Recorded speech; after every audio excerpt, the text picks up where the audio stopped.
Zara Molly had been underestimated in 7 languages across 4 continents, but she'd never been called waitress in Mandarin by a man about to sign away $2 billion. The Singapore dawn came like a whisper, humidity pressing against the floor-to-ceiling windows of the Raffles Grand Presidential Suite.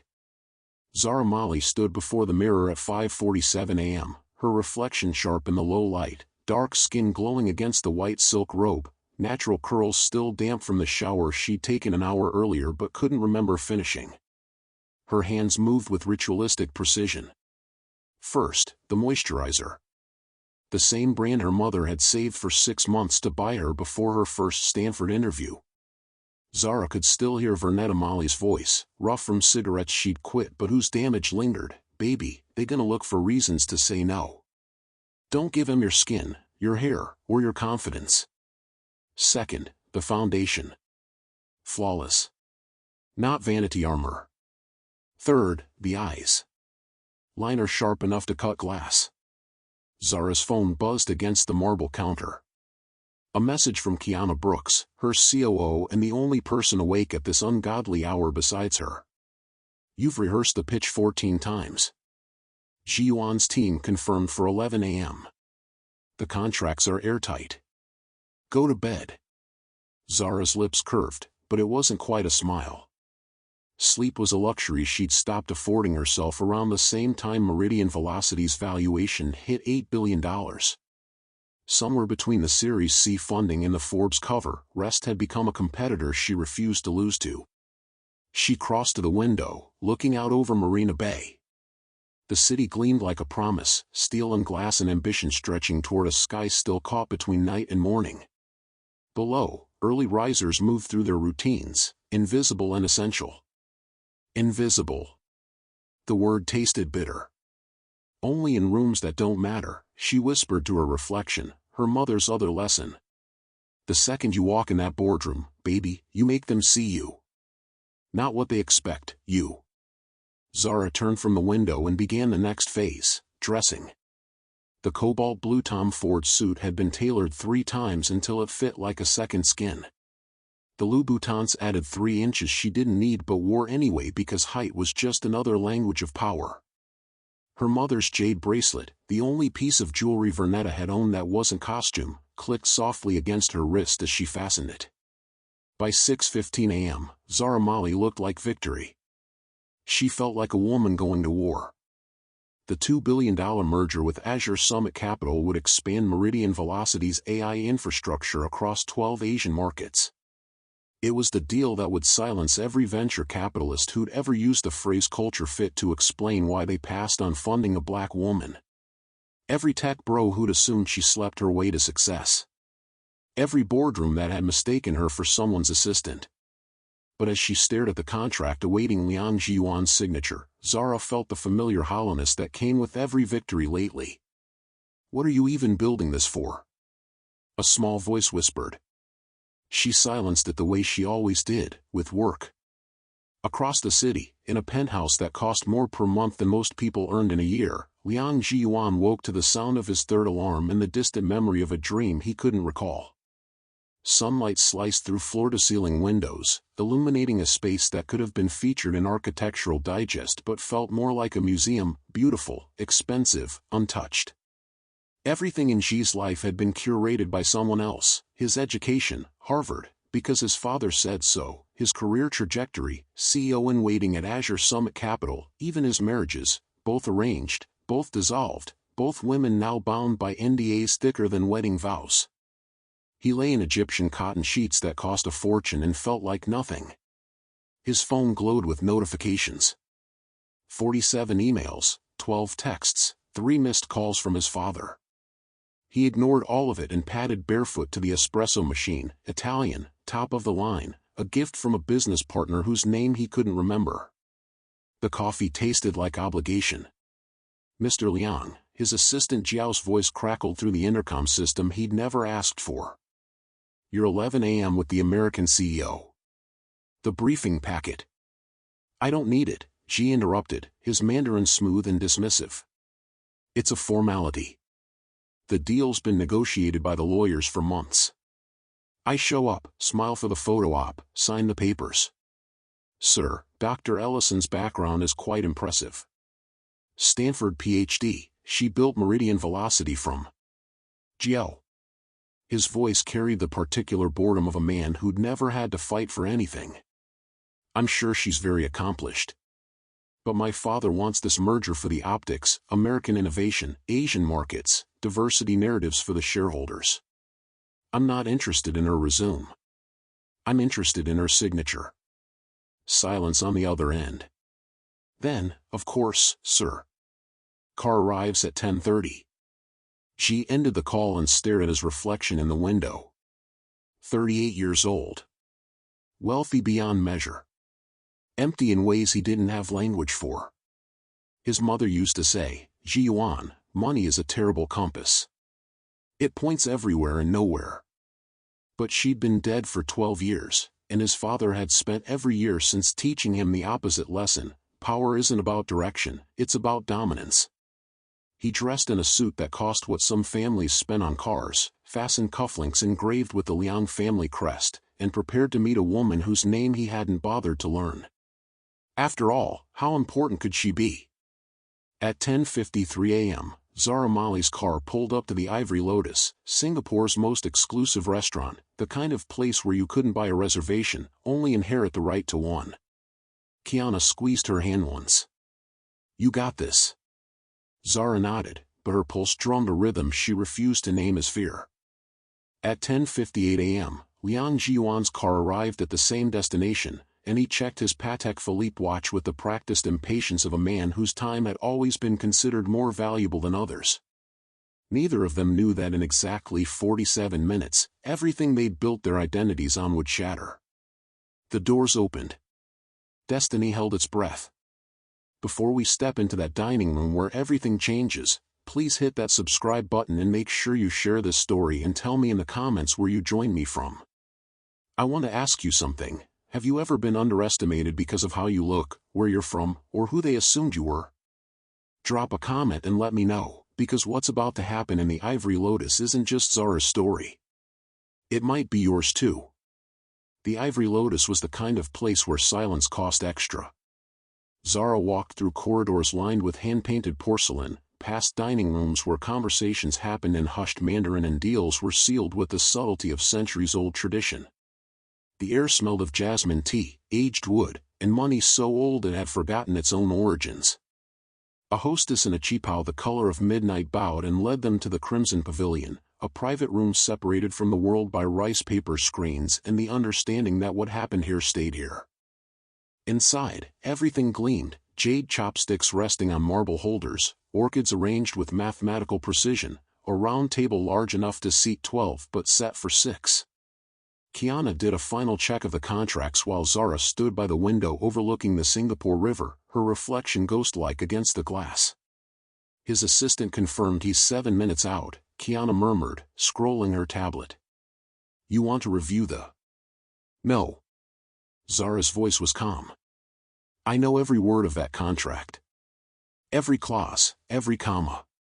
What she didn't say, I've memorized it because I can't afford the luxury of hesitation. Not in rooms like this. At 11:14 a.m., the door slid open. Liang Zhi-Yuan entered the way men like him always did, late enough to assert dominance, but not so late it became disrespect. He was flanked by 2 vice presidents, Thomas Wei, a nervous-looking man in wire-rimmed glasses, and David Huang, whose expression suggested he'd rather be anywhere else. Zhi-Yuan's suit was impeccable, his posture the kind of casual confidence that came from never being told no. His eyes swept the room with practiced disinterest, sliding past the table settings, the contracts, the woman standing by the window in a cobalt blue suit that cost more than his watch. He didn't see Zara Molly, founder and CEO of an $8 billion empire. He saw a black woman in formal wear and his brain made the calculation it had been trained to make. He said to Thomas in Mandarin, his tone carrying the particular dismissiveness reserved for the invisible. Waitress. The setup here is quite formal. Is she new? Zara's expression didn't change. She remained by the window, hands folded, watching the river below. Kiana's jaw tightened, but Zara gave her the smallest shake of her head. Not yet. Thomas Wei cleared his throat, clearly uncomfortable. Sir, that's... But Zhi-Yuan wasn't listening. He'd already moved to the table, glancing at the name cards with mild curiosity. His finger landed on one, Dr. Zara Molly, CEO, Meridian Velocity. His brow furrowed. He looked around the empty room. Where is she? Americans are usually annoyingly punctual. David Huang's face had gone pale. He'd done his homework. He knew exactly who was standing by that window. Zhi-Yuan pulled out his phone, scrolling emails. Thomas, tell me we're not waiting long. I have a 2 p.m. tea time. Sir, Thomas tried again. Zhi-Yuan continued in Mandarin, dropping into his chair with practiced ease. Americans always love these diversity performances. He gestured vaguely toward where Zara stood. Even the waitstaff matches the image. Next time we should do the same. Mr. Liang. Kiana's voice cut through the room like a blade. Dr. Molly has been waiting for you for 14 minutes. Zhi-Yuan looked up, mildly annoyed. Yes, I apologize for the delay. Traffic was, he paused, finally registering Kiana's tone, the way she'd positioned herself protectively. Wait, where? Zara turned from the window. The light caught her face, and for the first time, Liang Zhi-Yuan actually saw her. The razor-sharp intelligence in her dark eyes. The way she held herself like someone who'd earned every inch of space she occupied. The jade bracelet at her wrist that somehow looked more valuable than everything in the room combined. Dr. Ellison, he asked, uncertainty creeping into his voice for the first time. Molly, Zara corrected, her English crisp and precise. Dr. Zara Molly. She crossed to the table with measured steps, each click of her Louboutins a punctuation mark. Though I suppose Waitress is easier to remember. The room went absolutely still. Zhi-Yuan's face flickered, confusion, then dawning horror. I don't. Zara repeated in flawless Mandarin, her Beijing accent so perfect it could have been sculpted. Waitress. She settled into her seat with devastating grace. You asked if I was new. Would you like the answer? The blood drained from Thomas Wei's face. David Huang closed his eyes. Zhi-Yuan's mouth opened, but no sound came out. Zara continued in Mandarin, each word a surgical strike. I was in this industry while you were at Harvard buying connections with Daddy's money. She opened the contract folder with deliberate care. She paused, letting the silence breathe. But you're right, Americans do love diversity. Like diverse language skills. Diverse actual work experience. And diverse options. Dr. Molly, please, Zhi-Yuan found his voice, switching to English, his hands raised in a gesture somewhere between apology and surrender. There's been a terrible misunderstanding. I didn't misunderstand? Zara's smile was a beautiful, terrible thing. Oh no, Mr. Liang. I understood perfectly. She slid the contract across the table toward him. You were expecting someone else. Someone who looked like what you think power should look like. She let that land, watching him flinch. The preliminary merger documents were countersigned by your legal team yesterday, Zara continued, switching back to English, her voice carrying the particular calm of someone in complete control. Pending today's final execution and photo opportunity. She pulled out her phone, tapped twice. Kiana, timestamp please. 11:17 a.m., Singapore time, Kiana confirmed, her voice steady despite the rage simmering beneath. Zara looked directly at Liang Zhi-Yuan, and in her eyes he saw everything he'd just lost. As of this moment, Meridian Velocity is formally withdrawing from all merger negotiations with Azure Summit Capital. The $2 billion joint venture is terminated. Wait, Zhi-Yuan half rose from his chair. You can't, there are clauses, negotiations. Clause 47.3, Zara said without blinking. Either party may withdraw without penalty prior to final execution, provided notice is given in the presence of legal representation. She nodded toward Kiana, who held up her Maryland Bar Association credentials. Zhi-Yuan's world tilted. This is, You're making a business decision based on. Based on what, Mr. Liang? Zara stood, gathering her briefcase with the same precision she'd used to dress that morning. Based on the fact that your due diligence was so poor you didn't recognize your potential business partner? Or based on the fact that you casually dehumanized someone you assumed couldn't understand you? She moved toward the door, then paused. When she spoke again, it was in Mandarin, and her voice carried something deeper than anger, disappointment, maybe, or the bone-deep exhaustion of fighting the same battle in different languages across different continents. My mother taught me, people will tell you who they are. Believe them. You just told me who you are, Mr. Liang. Zara Molly walked out of the Ivory Lotus with her head high and her armor intact. Behind her, Liang Zhi-Yuan sat in a room that suddenly felt very small, surrounded by $2 billion worth of consequences and the first real shame he'd felt in years. The orchids kept blooming, indifferent. The river kept flowing. And somewhere in the silence, something irreversible had shattered. The video went viral in 17 minutes. Not the official recording, Zara would never release that.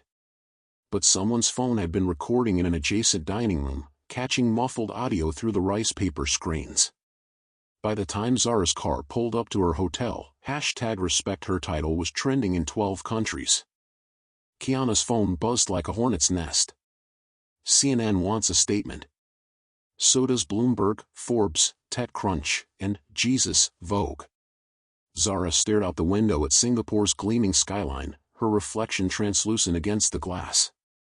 Standard response: Meridian Velocity thanks Azure Summit for their time, but we've decided to pursue other opportunities. No further comment. That's it? Kiana's voice carried disbelief.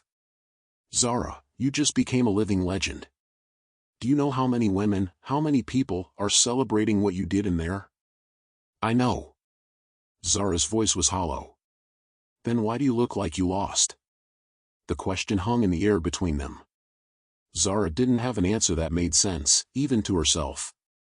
She'd executed the perfect power move. Exposed casual racism and entitled arrogance. Walked away with her dignity and her leverage intact. So why did her chest feel like something had caved in? Back in her suite, Zara kicked off the Louboutins and stood barefoot on marble that cost more per square foot than her childhood apartment's monthly rent. The city stretched before her, proof that she'd made it, that Vernetta Molly's daughter had conquered rooms that were never supposed to welcome her. But the suite was silent except for the air conditioning's whisper. No celebration. No triumph. Just Zara and the familiar companion she'd spent 15 years trying to outrun, loneliness dressed up as success. Her phone lit up. A text from her mother. Baby, I saw the news. You alright? Zara's fingers hovered over the keyboard. No, she wanted to type. I don't know why winning feels like this. I don't know why I'm standing in a room that costs $8,000 a night and all I can think about is the look on his face when he realized what he'd done. Not anger. Something worse. Recognition. Instead, she typed, I'm fine, Mama. Just tired. The lie tasted familiar. Zara crossed to the minibar, poured herself 2 fingers of whiskey she wouldn't drink, and stared at the amber liquid like it might contain answers. On the coffee table, her tablet displayed the contract she'd spent 6 months negotiating, now worthless paper and digital ink. $2 billion. Gone. The right decision. The only decision. So why did her hands shake? Because you're human, she whispered to the empty room. And he made you feel invisible. But that wasn't quite true, was it? In that last moment, when she'd spoken her mother's wisdom in Mandarin, Liang Zhi-Yuan had finally seen her. Really seen her. And the devastation in his eyes had looked uncomfortably like her own reflection. Zara drank the whiskey after all. It burned, but it didn't help. She pulled out her laptop, intending to work, but her fingers wouldn't move. Instead, she found herself scrolling Twitter, a mistake she recognized even as she made it. The top tweet had 847,000 likes. Chinese millionaire learns an expensive lesson: don't assume the help can't speak your language. Especially when she's worth more than you. Hashtag respect her title. Hashtag Zara Molly. Below it, a thread dissecting every second of the encounter. Think pieces about casual racism in corporate culture. About underestimation as violence. About the particular invisibility of black women in spaces of power. And photos. So many photos of her. Zara on the TED stage. Zara on the Forbes cover. Zara at the UN. Each image a monument to achievement, each one taken on a day when she'd returned to an empty hotel room afterward. She closed the laptop before she could spiral further. Her phone buzzed again. This time, an email from James Reeves, her board chair. Zara, incredible what you did today. The team is behind you 100%. That said, we need to discuss alternatives for the Asian expansion. Can we talk Monday? Always another deal. Always another mountain. Zara lay back on the bed, still fully dressed in a Tom Ford suit that suddenly felt like a cage. The ceiling was blank white, offering no answers. Mama, she whispered to the silence, what do you do when winning doesn't feel like winning anymore? Vernetta Molly's voice didn't answer. Because her mother was 9,000 miles away in Detroit, probably watching the news coverage and worrying in the particular way mothers worry when their daughters build empires but forget to build lives. Zara stared at the ceiling until the light changed, until afternoon became evening, until the city below lit up like a circuit board. She didn't move. Victory, it turned out, was a lonely country. Across the city, in a penthouse that suddenly felt like a mausoleum, Liang Zhi-Yuan sat in the dark and watched his life dismantle itself in real time. His father's face filled the screen of his laptop, transmitted from Hong Kong via encrypted video call. Liang Tingfei didn't shout, he never shouted. His disappointment was always delivered in the measured tones of a surgeon describing a terminal diagnosis. Explain to me, his father said in Mandarin, each word precisely articulated, how you managed to insult the CEO of an $8 billion company so badly that she canceled the deal I spent 18 months architecting. Zhi-Yuan's throat was dry. It was a misunderstanding. I didn't know. You didn't know because you didn't bother to know. Tingfei's eyes were chips of obsidian. I sent you her dossier 3 weeks ago. Stanford PhD, self-made. Fluent in Mandarin, French, and Portuguese. Built Meridian velocity from venture capital to unicorn status in 7 years. And you walked into that meeting without reading a single page. I thought. You thought it was beneath you. His father leaned closer to the camera, and Zhi-Yuan resisted the urge to lean back. You thought showing up was enough. That your last name would carry you, as it always has. The words landed like physical blows. This merger was your test, Zhi-Yuan. Your opportunity to prove you could lead Azure Summit Capital into the next generation. And you failed spectacularly. Tingfei's pause was surgical. Dai will be taking over the CEO transition process. You'll remain as VP of Asian Markets, a role more suited to your capabilities. The screen went black. Zhi-Yuan sat in the sudden darkness, his reflection ghost-like in the dead monitor. Dai. His cousin. Brilliant, ruthless, and now his superior. His phone erupted with notifications. He made the mistake of opening Twitter. The top tweet had 1.2 million likes now. Imagine being so privileged you don't even recognize your own business partner. Imagine learning Mandarin doesn't make you invisible. Hashtag respect her title. Below it, recordings. Commentary. Think pieces about privilege and blindness. And worse, far worse, people who knew him chiming in. At Tech Insider Asia, anyone surprised? Liang Zhi-Yuan has been skating on his father's name for decades. About time someone checked him. At VC Watchdog, 3 harassment complaints buried. 2 ex-wives silenced. And now this. Maybe the problem isn't cultural misunderstanding. Maybe the problem is him. Zhi-Yuan's hand trembled as he scrolled. Every click was self-flagellation, but he couldn't stop. Then he found a thread that made his stomach turn. At Asian tech founders, let's be clear, what Liang did wasn't just rude. It was Konbuchiran, looking down on people. The exact arrogance our parents warned us about. Dr. Zara Molly taught him a $2 billion lesson in humility. Respect. His mother's voice echoed across 12 years of silence. Zhi-Yuan, the worst thing you can be is someone who. Money can't fix a small heart. He closed the laptop before he threw it through the window. The penthouse pressed in around him, 47 floors above the world, panoramic views of a city he suddenly couldn't bear to look at. Everything gleamed, marble floors, Italian furniture, art that cost more than most people's houses. All of it felt like evidence in a trial he was losing. Zhi-Yuan poured himself baijiu and didn't bother with a glass. The liquor scorched his throat, but the burn was nothing compared to the feeling spreading through his chest. Shame. Real, unfamiliar, suffocating shame. He'd spent 38 years insulated from consequences. Money, name, connections, they'd been airbags deploying before every collision. He'd stumbled through marriages, business deals, social circles, leaving damage in his wake because someone always cleaned it up. But there was no cleaning this up. Dr. Zara Molly had held up a mirror, and for the first time in his life, Liang Zhi-Yuan saw himself clearly. He looked like his father. Cold. Dismissive. Cruel in the casual way of men who'd never had to consider how their words landed. Worse, he looked like the kind of man his mother had spent her life trying to soften him away from becoming. Zhi-Yuan crossed to the window, pressing his palm against glass that separated him from a 47-story fall.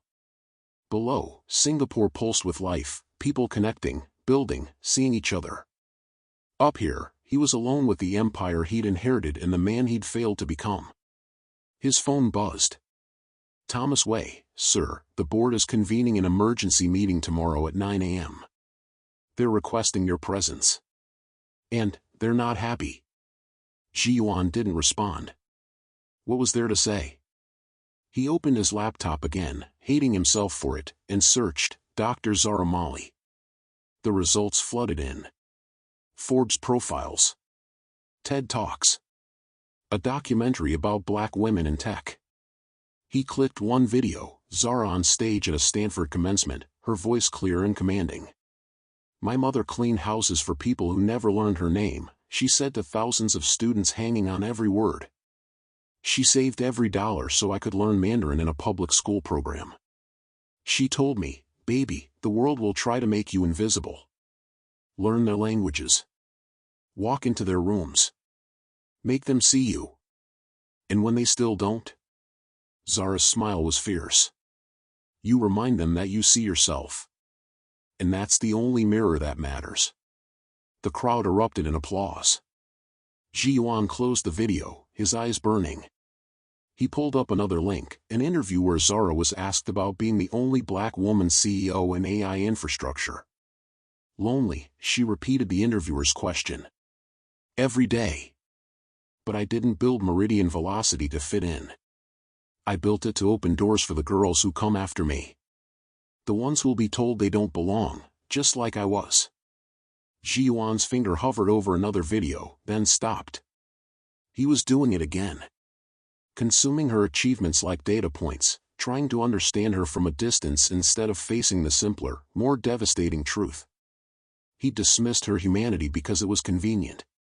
Because seeing her as fully human, brilliant, multilingual, powerful, would have required him to question everything he'd been taught about who deserved to be in rooms like the Ivory Lotus. I'm sorry, he whispered to the empty penthouse in Mandarin. But apologies spoken to silence didn't count. The baijiu bottle was half empty when his phone lit up again. Against his better judgment, he opened Instagram. Someone had created a side-by-side comparison, Zara's LinkedIn profile next to his. Her credentials, public school. Scholarship student. PhD earned while working 2 jobs. Built Meridian Velocity from a garage to $8 billion valuation in 7 years. His legacy admission to Harvard. VP at Azure Summit, father, CEO. Married twice to women from appropriate families. No patents. No innovations. No. Anything he'd actually earned. The caption, "Privilege is thinking you don't have to do the reading." Liang Zhi-Yuan set down the bottle and stared at his hands, soft, uncalloused, the hands of someone who'd never built anything himself. "I don't know how to fix this," he said to the silence. The silence, merciless and honest, didn't answer. At 2:34 a.m., Zara Molly lay awake in her hotel suite, staring at the ceiling and feeling the weight of victory pressing down like water. Her phone glowed with congratulations from colleagues, from men's, from strangers who saw her as a hero. She'd never felt more alone. At 2:34 a.m., Liang Zhi-Yuan sat on the floor of his living room, surrounded by luxury, drowning in shame. His phone glowed with notifications he couldn't bear to read, each one a reminder of the man he'd revealed himself to be. He'd never felt more seen. Neither of them knew that a typhoon was forming in the South China Sea. Neither of them knew that in 72 hours, circumstances would force them into the same room again. Neither of them knew that the collision in the Ivory Lotus wasn't an ending. It was an opening. But tonight, separated by miles of Singapore concrete and glass and the unbridgeable distance between victor and vanquished, both of them resisted the truth gnawing at their edges.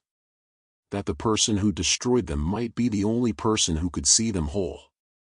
Morning would come. And with it, consequences neither of them were prepared for. The typhoon arrived on the third day like an uninvited verdict. Zara stood at her hotel window watching Typhoon Haikui churn the South China Sea into something biblical, palm trees bending like broken spines, rain turning the city watercolor, the marina below swallowing boats whole. "All flights cancelled minimum 48 hours, Kiana announced, scrolling her tablet with resigned efficiency. Changi airports closed. Zara pressed her forehead against the glass, feeling the building sway. Trapped. The word tasted like confinement. The Global Tech Ethics Gala tonight? Still happening. Move from rooftop to the ballroom, reinforced structure. You're on the board, so. Kiana trailed off delicately. Skipping would be noticed. Zara closed her eyes. Especially now. Especially when half the world is watching what Dr. Zara Molly does next.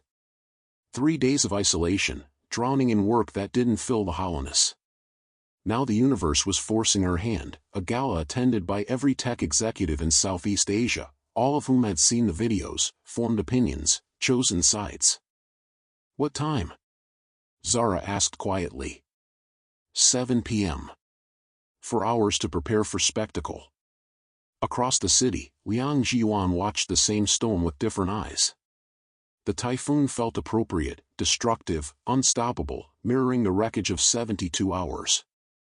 His father had stopped returning calls. The board meeting had been brutal. Dayu had taken his office, his trajectory, his future.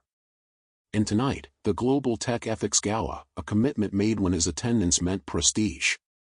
Now it meant penance. Car service suggests leaving at 6:15 to account for flooding. Thomas Wei's voice came through carefully neutral. Will she be there? Zhi-Yuan asked before he could stop himself. A pause. Dr. Molly is on the international board. So yes, sir. Zhi-Yuan ended the call and stared at his reflection. Same face, same expensive suit, same genetic legacy. But something fundamental had shifted. He'd spent 72 hours in hell, forced to witness himself through others' eyes. The Twitter threads. The think pieces. The business contacts suddenly unavailable. But worse than professional consequences was personal reckoning. He'd pulled Dr. Zara Molly's actual dossier, the one he'd ignored, and read every page. Her dissertation. Her patents. The interviews about growing up in Detroit, her mother's sacrifices, the particular invisibility of being brilliant and black and female in rooms designed to exclude her. He'd watched her TED Talk 4 times. By the end, he understood, he hadn't just insulted a CEO. He'd become the exact obstacle she'd spent her life overcoming. He was the villain in someone else's origin story. Now the typhoon had made the decision for him. Same room. No script. No inheritance that could smooth this over. Just the uncomfortable truth that he needed Zara Molly to see something in him other than the man from the Ivory Lotus. Even if he wasn't sure that man existed yet. The Grand Hyatt's Imperial Ballroom had transformed into crystal and silver, ice sculptures melting despite air conditioning, the typhoon's roar barely audible through reinforced walls.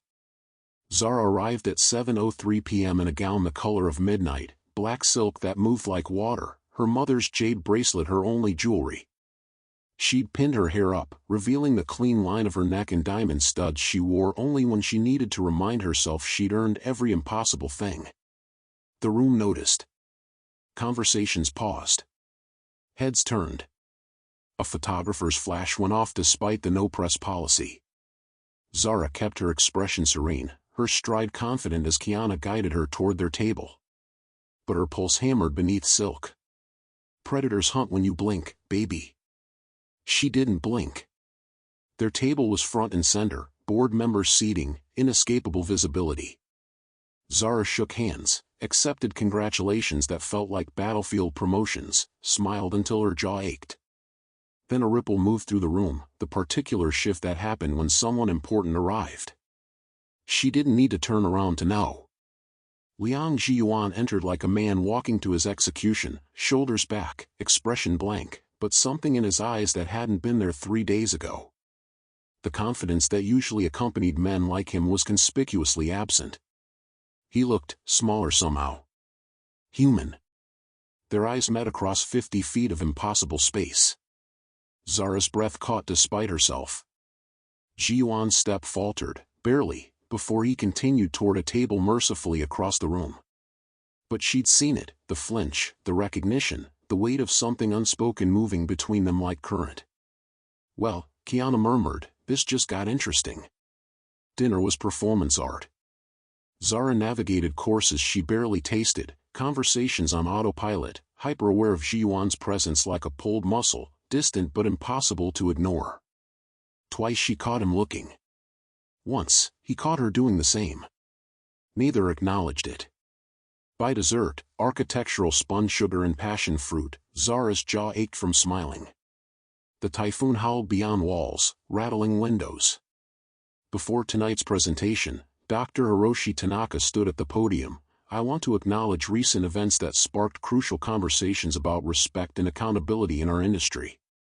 Dr. Zara Molly, he gestured toward her, reminded us that brilliance doesn't have a prescribed appearance. We're grateful for your continued leadership. Applause erupted. Zara stood because protocol demanded it, nodded graciously, sat before her legs could betray how much she hated being spectacle. Across the room, Liang Zhi-Yuan watched her with an expression she couldn't decode. The presentation began, dry slides about regulatory frameworks, and Zara escaped to the hallway the moment it was acceptable. I need air, Zara muttered. We're in a typhoon. Then I need expensive whiskey and silence. They just reached the adjoining lounge when a voice stopped her, Dr. Molly. Zara turned. Liang Zhi-Yuan stood 10 feet away, and up close, the past 3 days showed. Shadows under his eyes.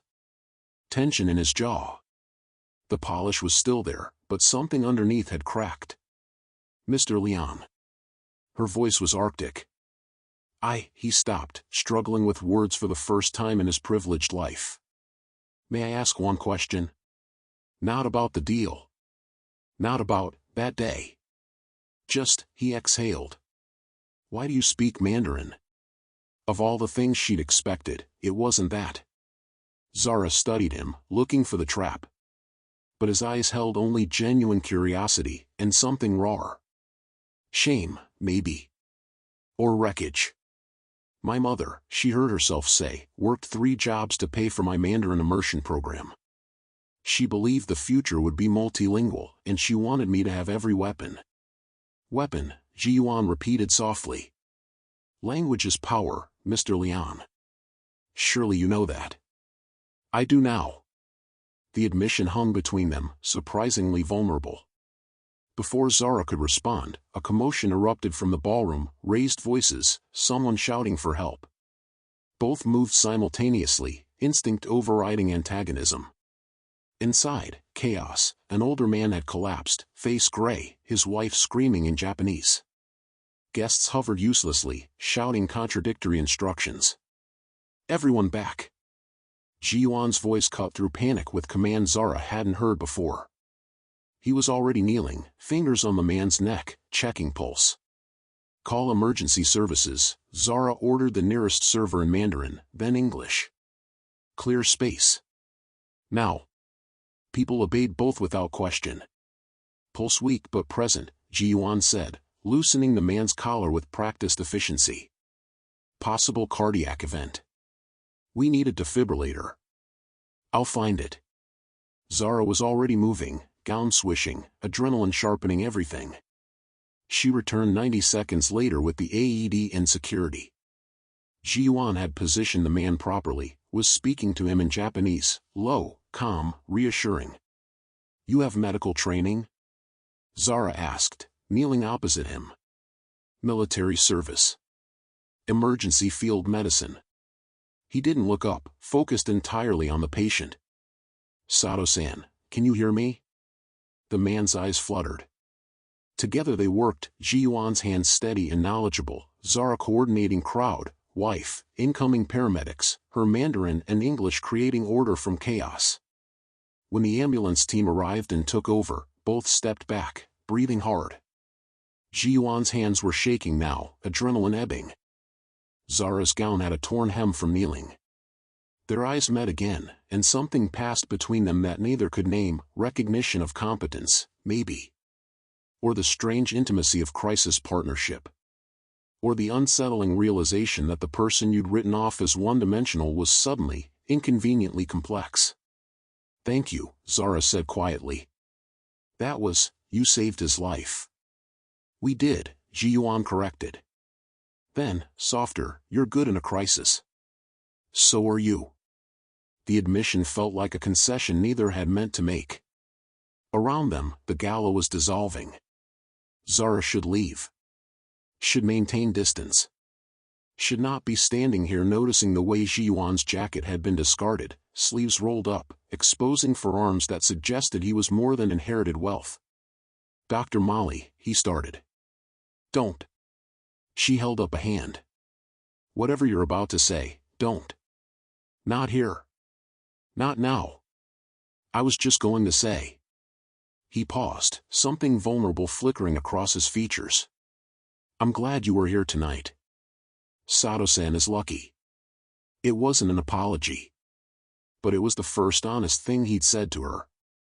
Zara nodded once, then turned and walked away before she could do something stupid like let her armor crack further. Behind her, Liang Zhi-Yuan watched her go, his hands still trembling, his world still in ruins, but for the first time in 3 days feeling something other than shame. Hope, maybe. Or its terrifying cousin, possibility. Zara couldn't sleep. At 3:47 a.m., she gave up trying and stood at the window watching Singapore's pre-dawn darkness. The typhoon had passed, leaving the city washed clean and strangely quiet. Her mind kept circling back to a memory she usually kept locked away. Detroit, 1997. Zara was 11, sitting at the kitchen table of their cramped apartment while her mother ironed Mrs. Pemberton's sheets, the white woman whose house Vernetta cleaned 3 times a week. Mama, why do you have to call her Mrs. Pemberton but she calls you Netta? Vernetta's hands never stopped moving, steam rising as she worked. Because that's how the world is, baby. But that's not fair. No, it's not. Vernetta looked up, her eyes tired but fierce. That's why you're going to that Mandarin program. Why I'm working 3 jobs. Because the world doesn't make space for girls like you, you have to carve it out yourself. With languages. With everything. Every language you learn is a door they think they locked. Every room you walk into where they don't expect you, that's victory. 11-year-old Zara didn't fully understand. But she memorized every Mandarin character like her life depended on it. Because maybe it did. Stanford, 2009. First day of her engineering internship at a firm whose name would later be erased from her LinkedIn. Zara walked into the conference room in her carefully chosen blazer, portfolio clutched against her chest. The VP, white, 50-something, expensive suit, looked up from his phone. Coffee, 2 sugars. And tell them we're ready to start. Zara blinked. I'm sorry. The coffee. We've got a meeting in 5 minutes. I'm Zara Molly. The Stanford intern. Lead engineer on the prototype project. The silence that followed taught her everything she needed to know about the room she'd spend her life walking into. The VP's face flushed. Oh. You don't look like. She'd stopped listening. Started building walls instead. Zara pressed her forehead against the hotel window, the glass cool against her skin. Every brick in those walls had a story. Every layer of armor had been earned through moments exactly like the Ivory Lotus. So why did it feel like the walls were suffocating her now? At 6:15 a.m., she dressed in running clothes and slipped out of the hotel. The city was just waking, the air thick with humidity and possibility. She found herself walking without destination, letting her feet choose the path. They led her to a small temple tucked between modern buildings, Thian Hock Kung, old and beautiful, smoke from incense curling toward a sky caught between night and day. Zara stepped inside, drawn by the quiet. And froze. Liang Zhi-Yuan sat on a stone bench in the courtyard, staring at a photograph in his hands. Zhi-Yuan hadn't meant to come here. But at 4 a.m., his penthouse had felt like a tomb, and his feet had carried him to the place his mother used to bring him when Singapore still felt like home instead of a proving ground. The photograph was old, creased from handling, him at 7, his mother laughing, both of them feeding koi in this very courtyard. Before she got sick. Before his father's coldness became doctrine. Before Zhi-Yuan learned that love was weakness and people were rungs on ladders. Hong Kong, 1994. 8-year-old Zhi-Yuan repeated his father's words. Baba says Mama is too soft. His mother, elegant, kind, dying slowly from something the doctors couldn't name, touched his face. Zhi-Yuan, listen to me. Your father builds empires. But empires without kindness are just prisons made of gold. Promise me you won't forget. Forget what? How to see people. Really see them. He'd promised. But promises made at 8 don't survive 30 years of his father's lessons. Zhi-Yuan looked up from the photograph and saw Zara standing in the temple entrance, backlit by rising sun. For a long moment, neither spoke. I didn't know you'd be here, Zara said finally, her voice carefully neutral. I could leave. Don't. The word surprised them both. Zara walked to the bench, leaving 3 feet of careful distance between them. They sat in silence, watching incense smoke spiral upward. My mother used to bring me here, Zhi-Yuan said quietly in Mandarin. When I was young. Before, he stopped. Before what? Before I became the man you met at the Ivory Lotus. Zara studied his profile. The shame was still there, carved into the tension of his jaw. But something else too. Grief, maybe. My mother cleaned houses, Zara heard herself say. Rich people's houses. She saved for 2 years to pay for my Mandarin program. Worked herself into exhaustion so I could walk into rooms that would try to throw me out. Zhi-Yuan turned to look at her. Did it work? The language? Yes. The walking into rooms? She smiled, but it carried no joy. I'm still fighting that battle. I made you fight it again. At that restaurant. You did. The acknowledgement hung between them, honest and raw. I read about you, Zhi-Yuan admitted. After. Your dissertation, your interviews, everything. You built something extraordinary from nothing. I've built nothing. Just, inherited and diminished. So build something now, Zara said. You're still breathing. I don't know how. Neither did I. But you figure it out. They fell into silence again, but it felt different now, less hostile, more tentative. 2 people sitting with their failures and their histories, watching smoke dissolve into morning. Why did you come here? Zhi-Yuan asked. Couldn't sleep. You? Same. He looked at the photograph again. My mother died when I was 26. She made me promise to stay kind. To see people, really see them. I broke that promise somewhere along the way. Zara's voice softened. We all break promises to the dead. The question is whether we try to keep them again. Zhi-Yuan met her eyes, and something passed between them, recognition of a shared wound. Both of them trying to honor absent mothers. Both of them failing in different ways. I don't expect forgiveness, he said quietly.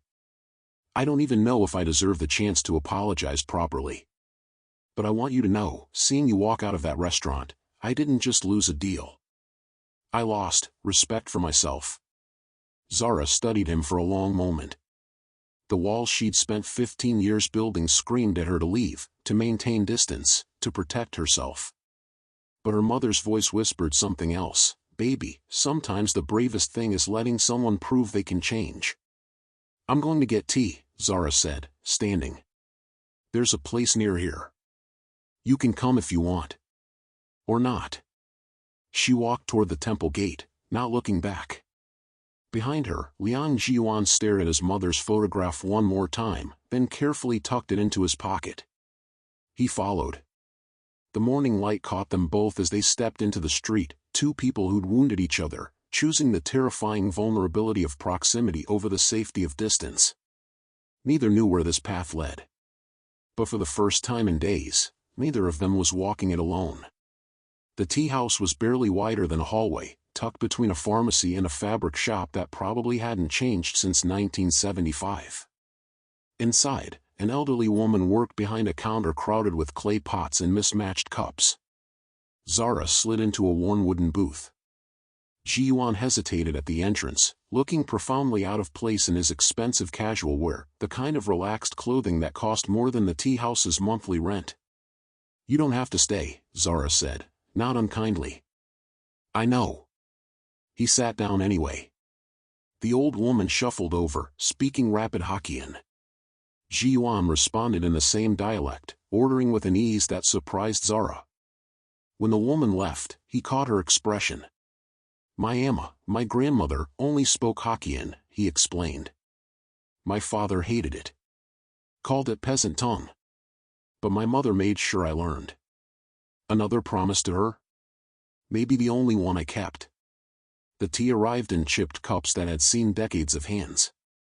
Zara wrapped her fingers around the warmth, breathing in jasmine and something earthy she couldn't name. This place doesn't fit your aesthetic, she observed. Zhi-Yuan's smile was self-deprecating. You mean it's not sterile and overpriced? I mean it's real. My mother used to bring me here. Said the best conversations happen in rooms where people forget to perform. He paused. I've been performing my whole life. I'm not sure I know how to stop. Zara sipped her tea, considering him. 3 days ago, she would have walked away. But something about the temple, the photograph, the rawness in his voice made her stay. Then don't perform, she said simply. Just talk. So they did. It started carefully, neutral topics, the kind of conversation strangers have. But somewhere between the second cup of tea and the rising sun flooding through the window, something shifted. You asked why I speak Mandarin, Zara said. But I never asked why you barely looked at the dossier. Why you walked into that meeting so unprepared. Zhi-Yuan was quiet for a moment. Honestly? Because I've never had to prepare. My whole life, doors opened because of my last name. Deals closed because of my father's relationships. I showed up and people accommodated. He met her eyes. I'm 38 years old, and I've never earned anything that wasn't handed to me first. That's not entirely true. The medical training, that was real.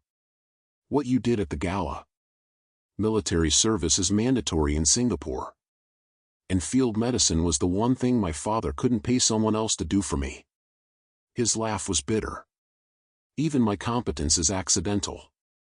Stop it, Zara said, sharper than she intended. Self-pity is just another performance. The words landed hard. Zhi-Yuan blinked, then nodded slowly. You're right, I'm sorry. Don't apologize to me. Apologize to yourself. Decide who you want to be and become that person. Is that what you did? Zara considered the question. Every single day. I wake up and decide to be someone my mother would be proud of. Someone who doesn't shrink. It's exhausting. Then why do it? Because the alternative is being invisible. And I refuse to be erased. The weight of that confession settled between them. Zhi-Yuan reached across the table, not quite touching her hand, but close enough that she felt the heat of almost contact. You could never be invisible, he said quietly. I was just too blind to see. Zara's breath caught. She should pull away, maintain distance, protect herself. Instead, she let her hand stay where it was, centimeters from his. What do we do with this? She asked, her voice barely above a whisper. With what? This. Whatever this is. Zhi-Yuan pulled back slowly, giving her space. I don't know. I don't have a framework for it. Neither do I. They sat in the weight of that admission, two people fluent in multiple languages but struggling to name what was happening between them. Can I show you something? Zhi-Yuan asked suddenly. Not business. Not networking. Just Singapore. The parts that are mine. Zara knew she should say no. Should return to her hotel, her work, her armor. Instead, she heard herself say, yes. Sometimes the most dangerous thing we can do is let someone see us without our armor. Have you ever taken that risk with someone you were supposed to hate? Tell me in the comments, because what Zara's about to do might be the bravest thing yet. He took her to places that existed in the margins of luxury, a hawker center where dawn workers ate breakfast for $3, steam rising from vats of congee and noodles. A bookstore his mother had loved, crammed floor to ceiling with volumes in 6 languages, where the owner recognized Zhi-Yuan and hugged him like family. I haven't been here in 5 years, Zhi-Yuan admitted as they browsed. After my mother died, it hurt too much. Why bring me now? Because you make me remember who I wanted to be before I forgot to want anything. Zara pulled a book from the shelf, poetry, bilingual Mandarin and English. She read a line aloud. Wounds are where the light enters. Rumi, Zhi-Yuan said. My mother's favorite. Mine too. Their eyes met over the book, and something unspoken passed between them, recognition deeper than language, more dangerous than desire. They walked through a temple garden where elderly practitioners moved through Tai Chi forms like water, their movements hypnotic and sure. Zara found herself laughing, actually laughing, when Zhi-Yuan tried to teach her a basic sequence and she nearly tripped over her own feet. You run a billion-dollar company but you can't manage basic coordination, he teased. I contain multitudes. Including terrible balance. His smile was genuine, unguarded. You're not what I expected. What did you expect? Someone harder. More armored. I am armored. I'm just choosing to take it off. For now. The admission hung between them, terrifying and true. By noon, they stood on a footbridge overlooking the Singapore River, watching boats cut through water that reflected sky. I deserved everything you did to me, Zhi-Yuan said quietly. I want you to know I understand that. I know you do. I can see it. Does it change anything? Zara turned to face him fully. I don't know. 3 days ago, I wanted to destroy you. Now. She trailed off, unable to finish. Now I'm terrified that I'm making a mistake. That this is just another way to get hurt. Zhi-Yuan's hand found hers, really found it this time, fingers tentative against her palm. What if it's not? What if it is? They stood there, hands touching, both terrified of the fragile thing forming between them. Neither had answers. But neither let go. The article dropped at 6:47 a.m. the next morning like a bomb with a delayed fuse. Zara was in her hotel room, still half asleep, still feeling the ghost of Zhi-Yuan's hand in hers from yesterday, when Kiana burst through the door without knocking. Tell me it's not true, Kiana said, her tablet thrust forward like an accusation. Zara blinked, brain struggling to catch up. Tell you what's not. This. The headline blazed across the screen.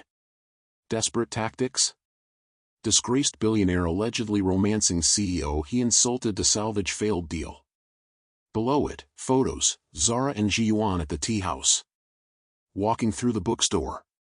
Standing on the bridge, his hand reaching for hers. The article was surgical in its cruelty.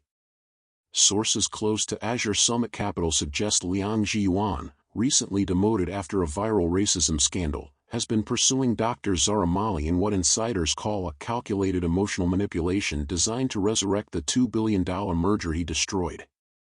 He's using every tool in his arsenal, one anonymous executive stated. If business tactics won't work, he'll try romance. It's classic Liang, whatever it takes to save himself. Zara's hands went numb. The photos are from yesterday, Kiana said, her voice tight. Someone followed you. In these sources, she made air quotes, fury shaking her hands. They're painting this like he planned it. Like you're some mark he's playing. That's not, Zara started, but her voice cracked. Isn't it? Kiana's eyes were hard. Zara, you've known this man for 5 days. 5 days ago, he called you a waitress. Now you're holding hands on bridges? What the hell is happening? I don't know, Zara whispered. Well, Twitter sure thinks it knows. Kiana pulled up her phone. The hashtags were already trending, hashtag Zara Molly deserves better, hashtag calculated romance, hashtag don't fall for it. One tweet had 340,000 likes. Dr. Molly didn't build an empire to be manipulated by a disgraced billionaire's redemption arc. She's not his character development. Hashtag Zara Molly deserves better. Another, rich men always think they can buy their way out of consequences, even if the currency is fake feelings. Don't fall for it, at Zara Molly. Zara's phone started buzzing. Texts, calls, emails flooding in. Her board chair. Her investors. News outlets requesting comment. And one text that made her stomach turn. Unknown number, saw the article. Want you to know I had nothing to do with it. Please call me. Gee. Don't, Kiana said, reading her expression. Don't call him. Don't give him the satisfaction. What if he's telling the truth? What if he's not? Kiana sat down heavily on the bed. Zara, I love you. You're the smartest person I know. But you've been lonely for so long that the first man who shows you vulnerability, she stopped, gentling her tone. You're allowed to want connection. But not with someone who humiliated you 5 days ago. Zara's hands shook. It felt real. They always do. That's how manipulation works. Across the city, Liang Zhi-Yuan stared at the same article with mounting horror. Sir, I swear to you, I don't know where this came from. Thomas Wei stood in the doorway of Zhi-Yuan's penthouse, looking genuinely panicked. None of our PR team leaked this. We'd never. Find out who did, Zhi-Yuan said, his voice dangerously quiet. Now. Thomas fled. Zhi-Yuan's phone rang. His cousin Dayu's name flashed on the screen. He answered with dread already pooling in his stomach. Enjoying your morning reading? Dayu's voice was silk over steel. This wasn't me. Of course it wasn't. It was me. The world tilted. What? Oh, don't sound so betrayed, G. You've been a liability since the Ivory Lotus disaster. Father asked me to contain the damage. Her laugh was cold.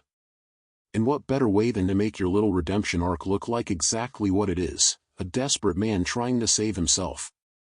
That's not what this is. Isn't it? Come now. You really expect me to believe you developed genuine feelings for the woman who destroyed your career? Please. You're not that evolved. Dayu. The board meets in 2 hours to finalize your termination. I'd say I'm sorry, but we both know I'd be lying. Goodbye, cousin. The line went dead. Zhi-Yuan stood frozen in his penthouse, the city sprawling below him, everything crumbling. He called Zara. Straight to voicemail. Texted, "Please. Let me explain. This wasn't me." No response. He tried again. "You planted the story. I have proof. Please just talk to me." The message showed as read. No reply. At Changi Airport, Zara sat in the first-class lounge, her flight to San Francisco boarding in 40 minutes. Kiana had moved heaven and earth to get her out of Singapore early. Her phone kept lighting up with Zhi-Yuan's messages. Each one felt like a hook trying to pull her back. "I know you don't trust me. I don't blame you. But yesterday was real. It was the most real thing I've felt in years. I'm not asking for forgiveness. Just a chance to prove this wasn't a game. Please, Zara. Please." Her finger hovered over the call button. "Don't," Kiana said quietly from beside her. "You were right to walk away at the Ivory Lotus. Don't second-guess yourself now. What if I'm wrong? What if you're right?" The boarding announcement echoed through the lounge. San Francisco. Home. Safety. Distance from the man who'd made her feel seen and then made her feel like a fool. Zara stood, gathering her bags. Her phone buzzed one last time. "I understand if you never want to see me again. But you should know, you didn't just wake me up 5 days ago. You reminded me what it feels like to want to be better. Not for a deal. Not for my father. For someone who matters. Thank you for that. Even if this is goodbye. Z." Zara read it 3 times. Then she boarded the plane, turned off her phone, and watched Singapore disappear beneath clouds.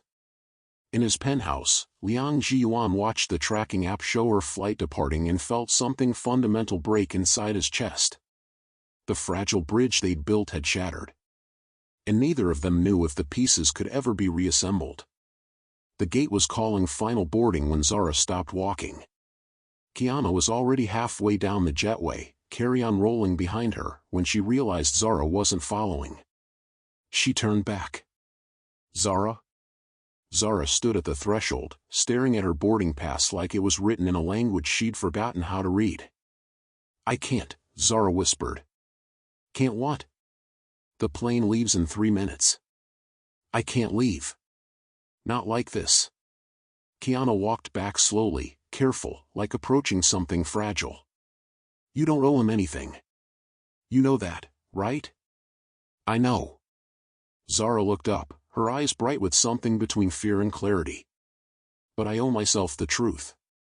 And the truth is, I felt something yesterday. Something I haven't felt in years. Maybe ever. Zara, he could be playing you. He could be. But what if he's not?" Zara's voice cracked. "What if I spend the rest of my life wondering?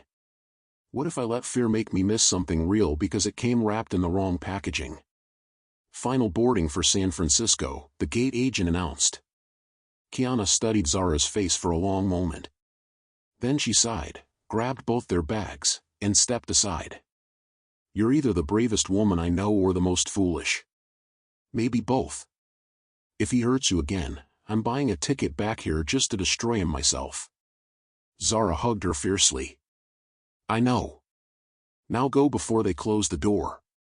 Kiana boarded, shaking her head but smiling despite herself.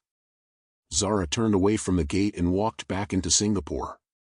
Across the city, Liang Zhi-Yuan sat in an emergency board meeting that felt more like a funeral, his own. 12 faces around the mahogany table, all of them avoiding his eyes. His father on video conference from Hong Kong, expression carved from ice. Yu at the far end, perfectly composed, perfectly victorious. "The vote is unanimous," the board chair announced. Effective immediately, Liang Zhi-Yuan is removed from all executive positions at Azure Summit Capital. Liang will assume CEO responsibilities. Zhi-Yuan didn't fight it. What was the point? He'd already lost everything that mattered. "Do you have anything to say?" his father asked, voice flat. Zhi-Yuan looked at the camera. I'm sorry I disappointed you. You are dismissed. Zhi-Yuan returned to his penthouse to find Thomas Wei waiting, tablet in hand and expression unreadable. Sir, I have the proof you asked for. Communications between Dayu and the journalist. Screenshots. Emails. Everything you need to prove you didn't plant that story. Zhi-Yuan took the tablet, scrolling through evidence that could exonerate him. Text messages where Dayu orchestrated the hit piece. Payment records. Everything. Send this to Dr. Molly, Thomas suggested. Clear your name. Zhi-Yuan stared at the screen for a long moment. Then he handed the tablet back. No. Sir? If I send her proof that I'm innocent, it's just another manipulation, isn't it? Another way of forcing my way back into her life. Zhi-Yuan walked to the window. She has every reason not to trust me. Sending evidence feels like, I don't know, buying forgiveness. But you didn't do this. You should defend yourself. To her? No. Zhi-Yuan's voice was quiet. If she comes back, it has to be because she chooses to. Not because I convinced her with evidence. Thomas looked at him like he'd grown a second head. Sir, with respect, that's possibly the most emotionally mature thing I've ever heard you say. Yeah, well. Too little, too late. Zhi-Yuan dismissed Thomas and stood alone in his penthouse, watching afternoon light paint the city gold. His phone sat on the counter, silent. She was gone. On a plane to San Francisco. Back to her life, her empire, her world that didn't include men like him. He'd had a chance, one impossible, undeserved chance, and Dayu had destroyed it. Or maybe he'd destroyed it 5 days ago at the Ivory Lotus, and everything since had just been delayed consequences. Either way, it was over. Zhi-Yuan picked up his mother's photograph from where he'd left it that morning. Her smile looked sad now, or maybe that was just his projection. I tried, Mama, he whispered in Mandarin. I tried to be the man you wanted. I don't think I know how. The photograph didn't answer. He was setting it down when his doorbell rang. Zhi-Yuan frowned. He wasn't expecting anyone. Thomas had a key. His father would never lower himself to visit. He opened the door. Zara Molly stood in his hallway, still in her airport clothes, hair slightly messed from humidity, eyes uncertain but present. You, Zhi-Yuan's voice failed him. You're supposed to be. I know where I'm supposed to be. Zara's hands twisted the strap of her bag. I'm choosing to be here instead. They stood in the doorway, neither moving, the moment stretching like glass about to break. I don't have proof, Zhi-Yuan said finally. I mean, I do. Thomas found evidence that Dayu planted the story. But I didn't send it to you because that felt like I was trying to buy my way back into. I know.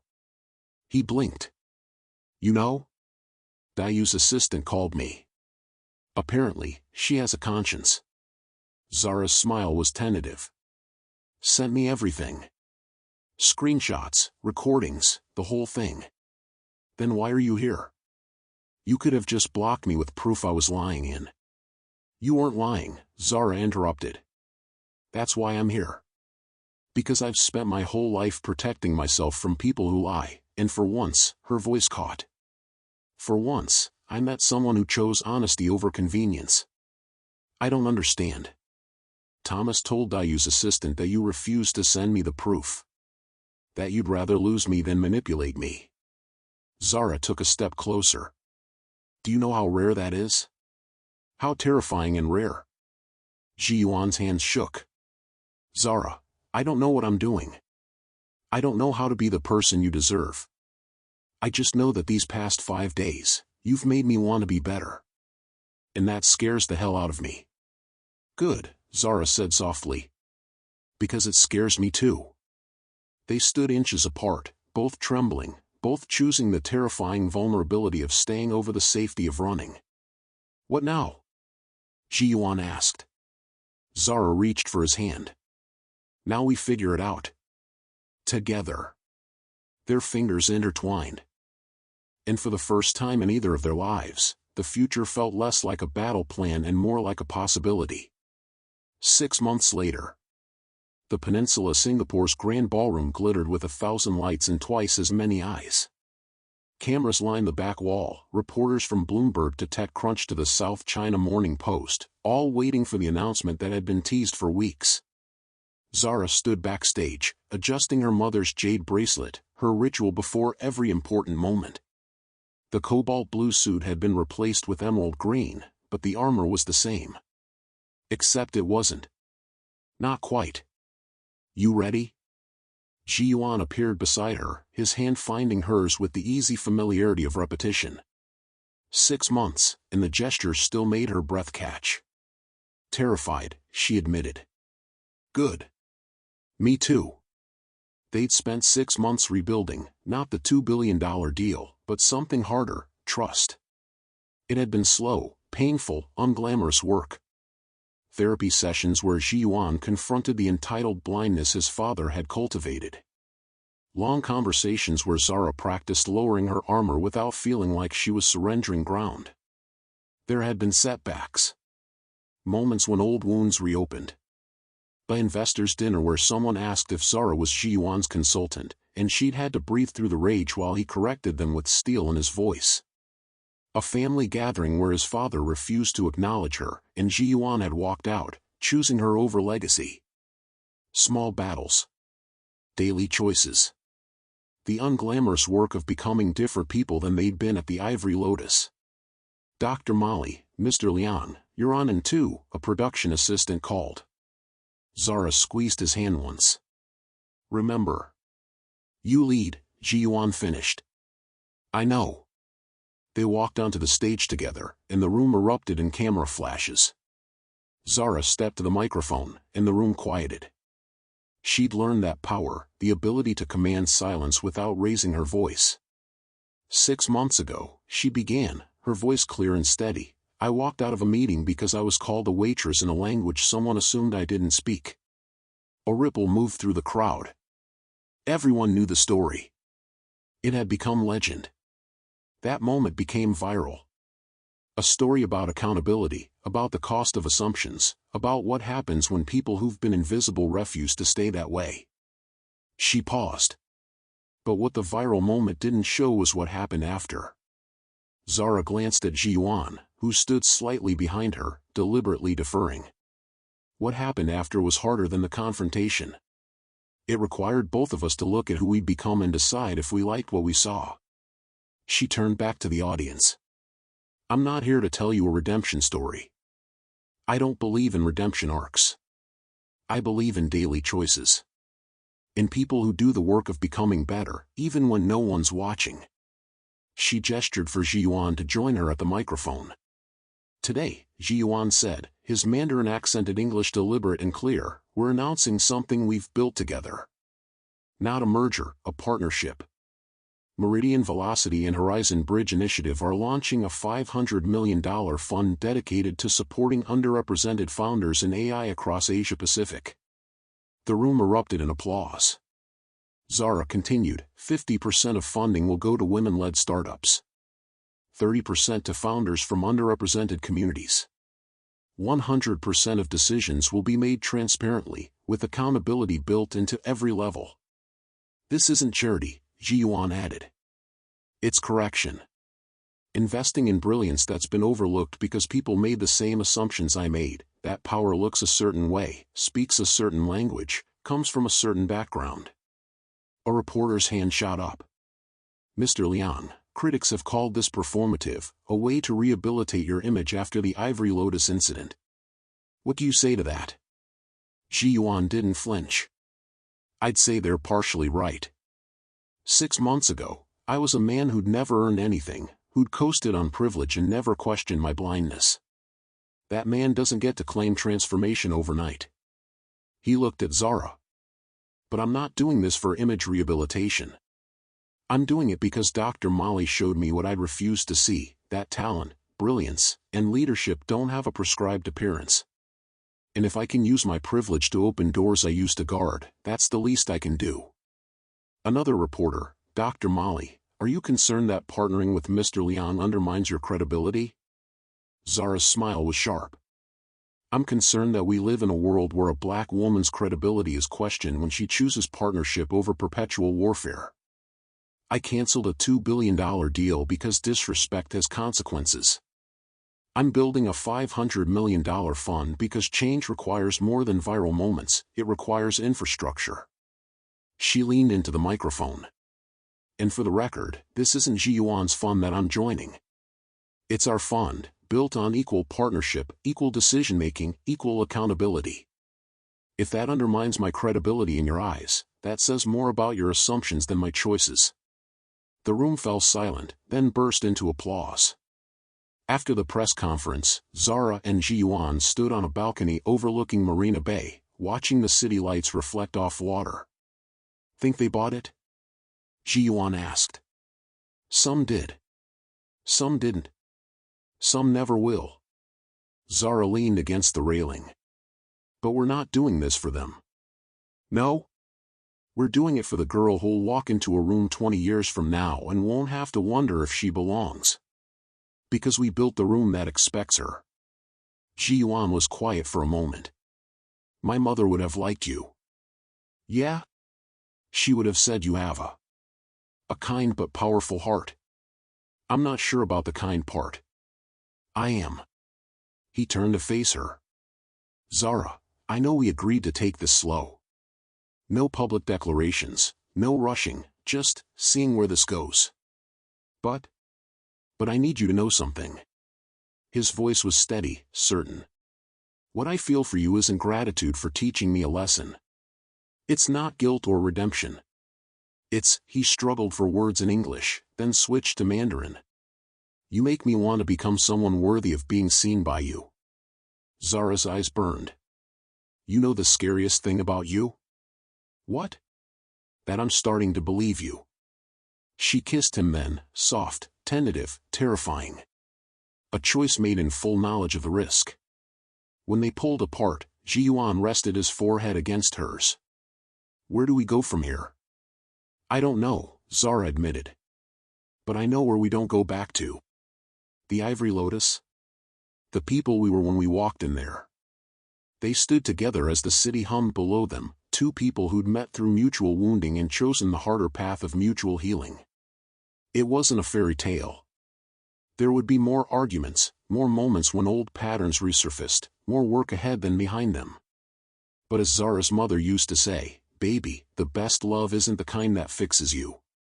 It's the kind that sees you broken and stays anyway. Zara pulled out her phone and called Detroit. Mama? Baby? I watched the press conference. I'm so proud of you. Thanks, Mama. Listen, I want you to meet someone. Zara handed the phone to Zhi-Yuan, whose eyes went wide with panic. Mrs. Molly, he said carefully, it's an honor. Your daughter is, she's extraordinary. Vernetta Molly's laugh crackled through the speaker. I know exactly what my daughter is. Question is, do you? I'm learning. Every day. Good. Keep learning. And if you ever make her feel invisible again, there's no amount of money or ocean distance that'll keep me from you. We clear? Crystal clear, ma'am. When Zara took the phone back, she was grinning. Mama, I love you. Talk soon. She hung up and looked at Zhi-Yuan's shell-shocked expression. Welcome to the Molly family standards. Your mother is terrifying. Good. You should be terrified. Keeps you honest. They walked back inside, hand in hand, toward a future neither had planned but both were choosing. So here's my question for you, and I really want to know, have you ever given someone a second chance after they hurt you? Did they prove worthy of it, or did you regret the risk? Drop your story in the comments, because Zara and Zhi-Yuan's journey doesn't end here. It's just beginning. And maybe yours is too. 1 year later, the Meridian Horizon Fund announced its first cohort, 23 startups, led by founders from 12 countries, 65% women, 40% first-time entrepreneurs who'd been told they didn't fit the typical founder profile.